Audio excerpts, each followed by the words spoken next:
Welcome back to my channel. My Bose surround sound was causing issues, making Netflix and Apple and that drop out.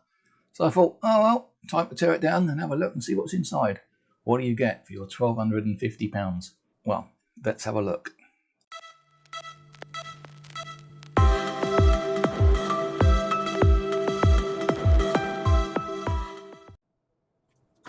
Well, let's speed up the opening and play a little lift music for Fred.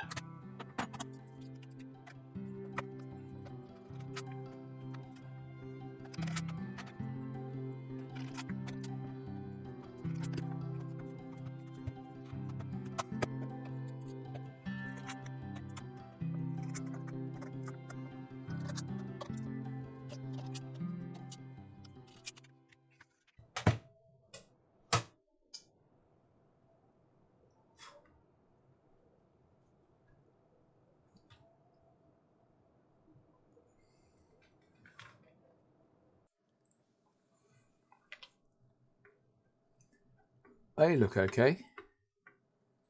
That is bulging.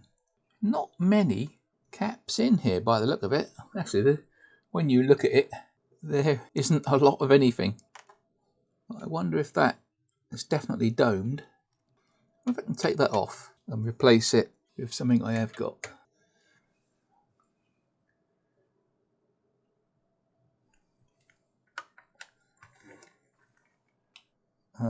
There is something in a cloth bag over there. That's probably it's a VR2401. It's probably a transient suppressor or something they put in the bag to catch it if it explodes. Certainly looks like the only one. But where do you find the voltage on it? Unless there's a lot of caps on the other side.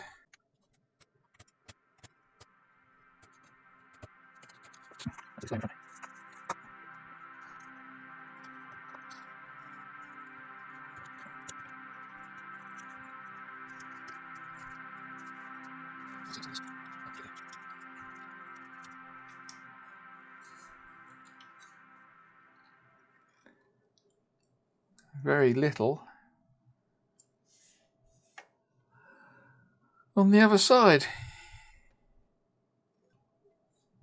Not quite sure what that funny coating is around various bits.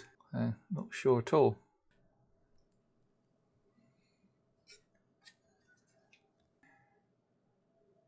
Do not reuse. But there's loads of these little inductors.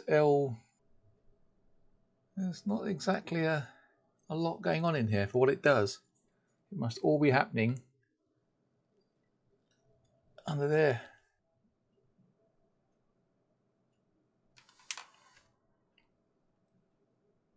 So that's the only cap that looks buggered. It's obviously designed for stress. It's got the quadrants on the top. We'll have to take it out and see what happens. I'll get back when I found the right cap.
Right, yeah, the camera went dead when I was taking the cap off, but here's the cap off. Luckily I marked the negative end because there is nothing on here to actually show you which way round the cap went. So what I'm going to do is I'm going to lay a cap here so that actually I could just lay it that way, which would be easier. So what I plan on doing, bending a leg down like that. Oops. Get it level with the board, turn it up, and hopefully that should sit nicely with its legs on the floor.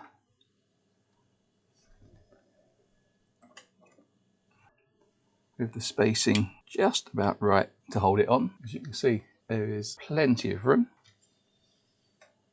So let's solder that on now. There's a lot of thermal pad under here. So negative to the end I marked as negative.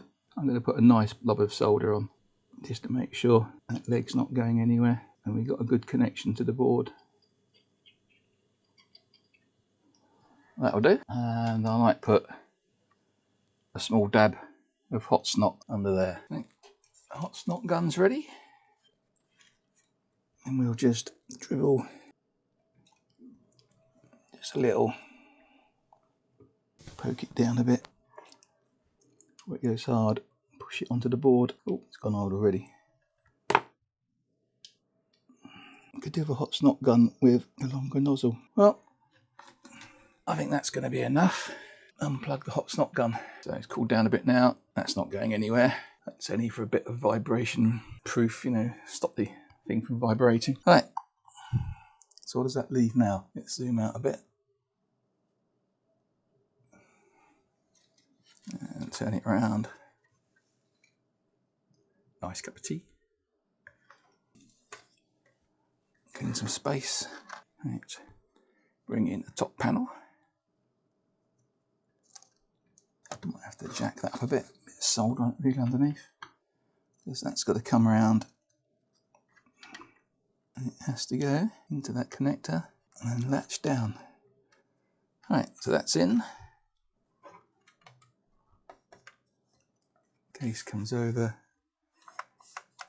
Now, zoom out again.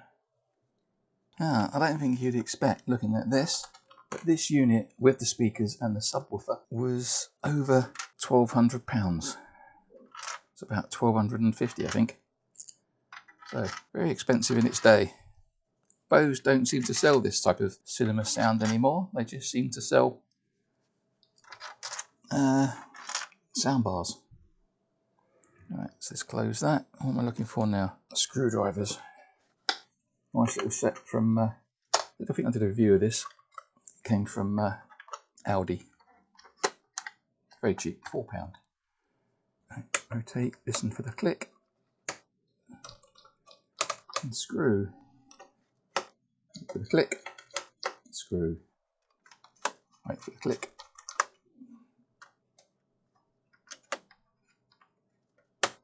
The click. Click. Click. Click. Click. Click. Somewhere. Where's it gone? Oh, I've got a little electric screwdriver somewhere, but can't see it. I have to carry on manually. There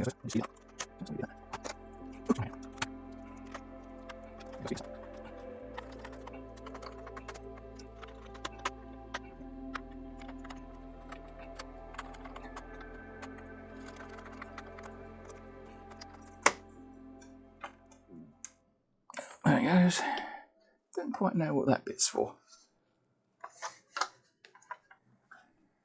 You can see the power in,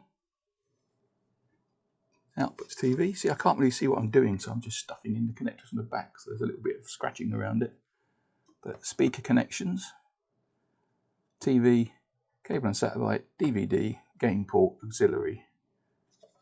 There's a Bose link that goes to the Ethernet port and everything else. And there's an optical one, which I don't use.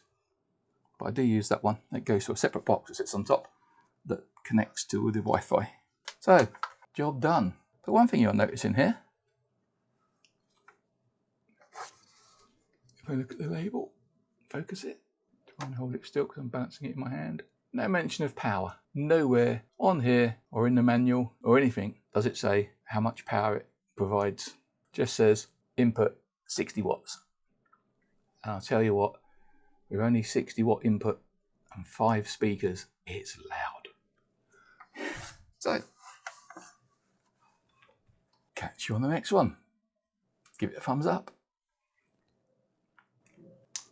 Well, it wasn't fixed. It had to come apart again. Turned out to be a short on the power supply where the cap was. This isn't a very good picture. It's a bit blurry, but I was so fed up I didn't take any more videos. But eventually I fixed it. If you look now, this is where the cap 0 volt connection is.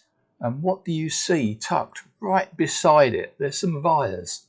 And guess what? You would never believe this. Those wires are the positive supply to the cap. And because I put a wire across the two and shorted them out. And I had a dead short and I put 5 amps through it trying to find out where the short was. And eventually by desoldering the cap and cleaning up the connections and desoldering it with solder braid and all the other stuff, managed to break the connection, and then I re-put the capacitor back on with legs in a different position so it didn't short out, and it's all happy and running. So let that be a lesson. You know, it's a bad design to put wires of a ground and a positive supply so close together. But well done, Bose. Anyway.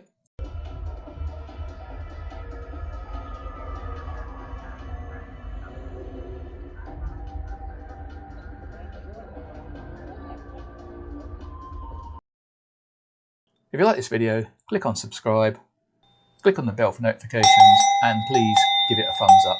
I'll catch you on the next one.